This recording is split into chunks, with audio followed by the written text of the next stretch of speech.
Well, I wanted to first start off by saying I'm really in awe by all the distinctions I've seen today. I wish I could say I was speechless because then I wouldn't have to come up here and embarrass myself. But it's absolutely amazing seeing everybody here and having the honor of being able to speak to you today. I'd like to keep this short just because I know everybody here wants to get out of here, and so do I. I want to start off by giving some much needed and well-deserved thank yous. I'd like to first and foremost thank God for where I am today. There's no way I'd be where I am in my crazy life without some divine intervention.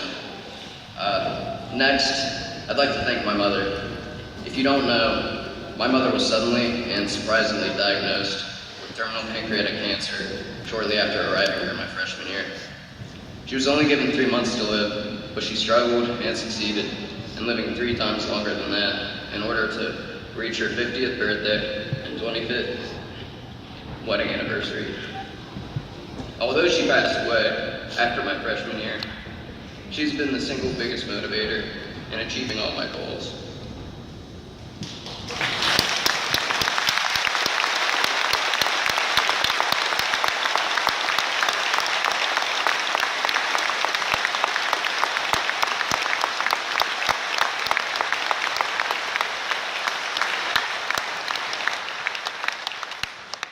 I'd also like to thank my father, who held my family together during our hard times. Taking on the responsibilities of what my mother did for our family of 6 kids on top of being a father, there's no award big enough for that, so thank you.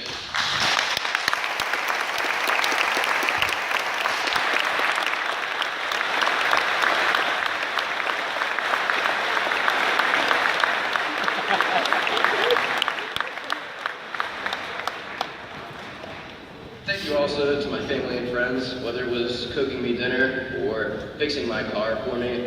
Every little thing that you've done to help me along the way, it's built me up to where I am today, so I wouldn't be here without my family and friends. I also have to give a few shout outs to some fellow students out there. They were my high school buddies, and now we're graduating together, most of us anyway. Fellow graduate Do Choi, piano man and chemistry tutor. I also have to give a shout out to fellow graduate David Stanley. He's been my partner in crime in the business department. Congrats, dude. And then finally, I have to give a shout out to Harry Lee, my nocturnal roommate and best friend.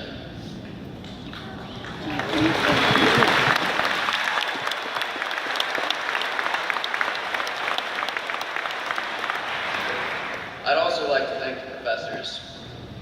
Not necessarily for cramming every last case study, group presentation, and research project from the syllabus during Dead Week, which I've been told is where we have time to study for our finals. We wouldn't know that at WJU. In fact, on behalf of the graduates before you, I'd like to say you're welcome because they did it, and they also took their finals, and they're amazing. However, before my grades get changed, and I have to stay here another year because I'm ripping on teachers, I'd like to thank the professors for always pushing us to be better and being there for us outside of the classroom when we were really challenged. I know I wasn't an easy student to work with, so thanks for putting up with me. I also really appreciated that my teachers were there for me during and after the complications with my mother. That means more to me than you know, so give it up to the professors.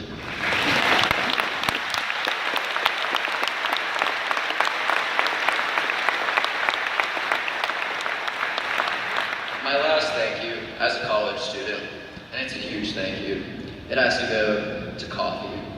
Because I wouldn't be here, and his speech wouldn't have been written without coffee. Amen. You're the real MVP.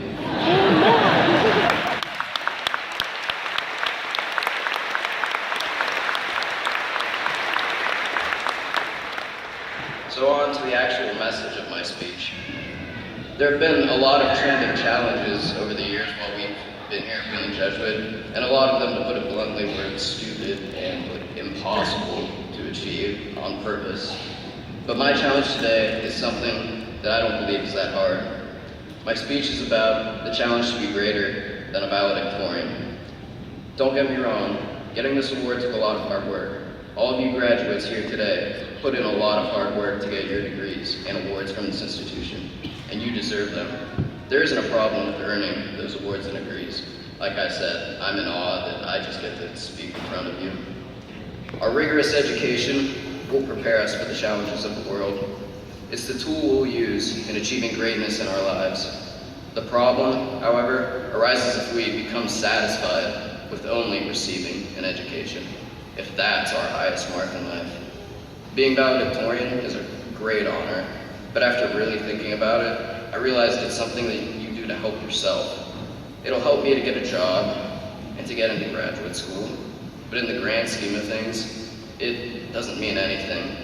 If I said that my greatest achievement in life was being valedictorian, then I didn't live a life worth remembering because I only helped myself. But I'll tell you what really matters. What really matters is impacting the lives of others. To change the world, as they say, and as everyone hopes to do in some way, means having to change the lives of others in the world, to truly be men and women for others. And to those of you who really did impact and help others here at WJU, I commend you. Serving the community, or going on a mission trip like I had the privilege of in Honduras, or seriously, even just helping out your friends when they really needed it. All of those things are much better than being able to stand up here and give a speech. But we still can't be satisfied with that. Although some say the best years of our lives are in high school, or maybe in college, I truly believe the best years of our lives are the ones that are ahead of us. That is, as long as we're never satisfied, as long as we keep setting our goals higher, as long as we help others, our true successes in life. And we'll have so many opportunities to do that. The key, though, isn't taking advantage of each opportunity as if it were our last. My mom was one of the greatest examples of that, and I hope to impact half the people she did in the time she was given. In describing her legacy, I think about a quote from Bruce Lee when he once said, "The key to immortality is first living a life worth remembering."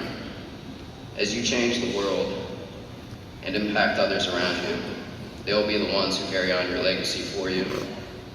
I know that all the awards, all the diplomas, all those material things will disintegrate at some point and they'll become nothing, but I promise your legacies won't. Lastly, which I know all students love to hear because that means it's almost time to go. I want to give all you guys a hand, not only for the hard work you put in here at Wheeling Jesuit, which really is something, but also for the even harder work you're going to put into becoming even greater men and women for others, and into forging a legacy that's so much better than any academic award.